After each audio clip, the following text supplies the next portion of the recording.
کہا جاتا ہے کہ معروف ادیب اور افسانہ نگار انتظار حسین اپنے خاندان میں ایک طویل انتظار کے بعد پیدا ہونے والی اولاد تھے، اس لیے والدین نے ان کا نام انتظار حسین رکھ دیا۔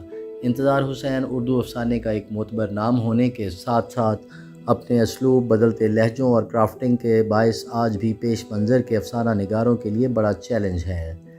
یوپی کے ضلع بلند شہر کے قصے ڈوبائی کے رہائشی منظر علی اور سغرا بیگم کی 4 بیٹیاں تھیں۔ گھر والوں کو بیٹے کی شدید خواہش تھی۔ بالآخر دسمبر 1925 میں انتظار پیدا ہوئے۔ یہ اور بات کہ انتظار حسین کو ساری عمر اولاد کا انتظار رہا۔ انہوں نے ابتدائی تعلیم گھر پر ہی حاصل کی۔ ان کے والد اسکول بھیجنے کے سخت خلاف تھے۔ وہ چاہتے تھے کہ انتظار کسی مدرسے میں مذہبی تعلیم حاصل کریں، لیکن بڑی بہن کے اصرار پر ان کو اسکول میں داخل کرایا گیا۔ انتظار حسین نے ڈوبائی سے پرائمری، ہاپوڑ سے میٹرک اور میرٹھ کالج سے 1942 میں گریجویشن کی۔ اسی کالج سے 1946 میں ایم اے اردو کیا۔ ان کے کالج کے اساتذہ میں معروف ترقی پسند دانشور پروفیسر قرار حسین بھی شامل تھے۔ انتظار حسین کا کہنا ہے کہ قرار حسین سے انہوں نے گہرا اثر قبول کیا۔ جب انتظار لاہور آئے تو کچھ عرصہ محکمہ خوراک میں ملازمت کی۔ اس کے بعد پہلے ہفت روزہ نظام اور اس کے بعد روزنامہ امروز میں کام کیا۔ پھر روزنامہ آفاق لاہور میں بحیثیت کالم نگار کام کیا۔ بعد ازاں روزنامہ مشرق لاہور میں بحیثیت کالم نگار کام کیا۔ کچھ عرصہ ماہنامہ ادب لطیف کی ادارت بھی کی۔ 1958 میں ناصر کاظمی کے ساتھ مل کر ادبی جریدہ خیال جاری کیا، جس کے صرف 3 ہی پرچے شائع ہو سکے۔ انتظار حسین نے اپنی ادبی زندگی کی ابتدا شاعری سے کی تھی۔ نون میم راشد کی ماورا سے گہرا اثر قبول کیا اور اس انداز میں آزاد نظمیں لکھنے کا آغاز کیا، لیکن جلد ہی وہ شاعری سے افسانہ نگاری کی طرف آ گئے۔ انتظار نے اپنی پہلی کتاب تقسیم اور ہجرت سے قبل مکمل کر لی تھی۔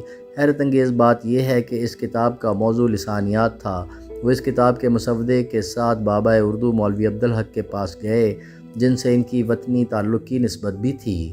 اس کتاب کے بعض حصے 1 یا 2 مضامین کی صورت میں جامعہ ملیہ اسلامیہ دہلی کے رسالے جامعہ میں شائع ہوئے۔ انتظار حسین نے اس کتاب کے مسودے یا مطبوعہ مضامین کی کوئی نقل بھی محفوظ نہ رکھی اور لسانیات سے ان کی دلچسپی بھی اس کے ساتھ ہی ختم ہو گئی۔ انتظار حسین کی تحریروں کو اردو افسانے کی ایک اہم اور مضبوط کڑی قرار دیا جاتا ہے۔ انہوں نے جس زمانے میں اپنے ادبی سفر کا آغاز کیا وہ شکست و ریخت کا دور تھا۔ ایک طرف تقسیم ہند کا المیہ پورے زوروں پر تھا تو دوسری طرف ترقی پسند تحریک کا شیرازہ بکھر رہا تھا، لیکن انتظار نے نہ صرف ترقی پسند تحریک کے سکہ بند اصولوں کی زنجیر کو توڑا بلکہ ایک نئے رجحان یعنی جدیدیت کے تحت اپنے افسانے کے پیچ و خم کو سنوارنے کی کوشش کی۔ 20ویں صدی کی 5ویں دہائی میں انہوں نے ایک افسانے قیومہ کی دکان کے ساتھ اپنے ادبی سفر کا آغاز کیا۔ ان کا پہلا افسانوی مجموعہ گلی کوچے تھا۔ انتظار حسین نے اپنے منفرد اسلوب بیان کے ذریعے اردو افسانے کو ایک وسعت عطا کی۔ ان کی جہت و افکار کو سمجھنا عام کاری کے لیے آسان نہیں۔ انہوں نے مغربی حیتوں کی وجہ سے اردو فکشن کو نئے رنگوں میں رنگنے کی کوشش کی، لیکن ان حیتوں کو انہوں نے جوں کا توں استعمال نہیں کیا بلکہ مشرقی سانچوں کے ذریعے اردو افسانے کو ایک نئی ڈگر پر لا کھڑا کر دیا۔ انتظار کے اس لاسانی اسلوب کے بارے میں نامور ادیب گوپی چند نارنگ یوں رقم تراز ہیں: انتظار حسین اس عہد کے اہم ترین افسانہ نگاروں میں سے ہیں۔ اپنے پرتاثیر تمثیلی اسلوب کے ذریعے انہوں نے اردو افسانے کو نئی فنی اور معنویاتی امکانات سے آشنا کرایا اور اردو افسانے کا رشتہ بیک وقت داستان، حکایت، مذہبی روایتوں، قدیم اساطیر اور دیومالا سے ملا دیا۔ گوپی کے اس اقتباس سے اندازہ ہوتا ہے کہ انتظار حسین اپنے ہم اثر افسانہ نگاروں میں سے ایک ایسے تخلیق کار تھے جنہوں نے اپنے اسلوب و بیان کی وجہ سے افسانے کا رشتہ داستانوں اور کتھاؤں سے جوڑنے کی کوشش کی۔ انہوں نے حقیقت میں قدیم ہندوستانی حکایات کو نئے طرز اور نئے انداز کے تحت جدید رجحان کے ساتھ ہم آہنگ کیا۔ تحقیق نگار اس بات پر متفق ہیں کہ انتظار حسین کا مطالعہ بہت وسیع تھا۔ انہیں روایت پر خاصی دسترس حاصل تھی۔ انہوں نے مغربی مفکرین کا مطالعہ بھی کر رکھا تھا۔ خاص طور پر چیخوف اور کافکا کا اثر ان کے افسانوں میں جھلکتا ہوا نظر آتا ہے۔ انہوں نے کافکا کو اردو میں ترجمہ بھی کیا۔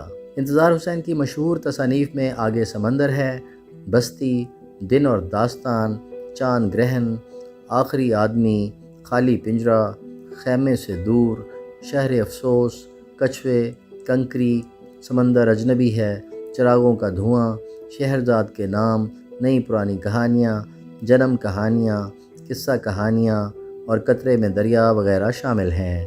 انتظار حسین کو ستارہ امتیاز، کمال فن ایوارڈ، بابا اردو مولوی عبدالحق ایوارڈ، فروغ ادب ایوارڈ کے علاوہ فرانس کا اعلیٰ ادبی ایوارڈ بھی ملا۔ وہ بکر پرائز کے لیے نامزد ہونے والے اردو کے واحد ادیب تھے۔ انتظار نے 2 فروری 2016 کو لاہور میں وفات پائی، لیکن وہ ادبی ذوق رکھنے والوں کے دلوں میں آج بھی زندہ ہیں۔ YouTube پر گوگلی نیوز دیکھنے کے لیے youtube.com کی سرچ بار میں googly news T V type کریں۔ گوگلی نیوز کے پیج پر سرخ رنگ کے سبسکرپشن والے بٹن پر کلک کرنا نہ بھولیے۔ YouTube پیج پر اپلوڈ ہونے والی ویڈیوز سے باخبر رہنے کے لیے بیل آئیکن پر کلک کیجیے۔ آپ کو ہر نئی ویڈیو کے بارے میں نوٹیفیکیشن موصول ہو جائے گا۔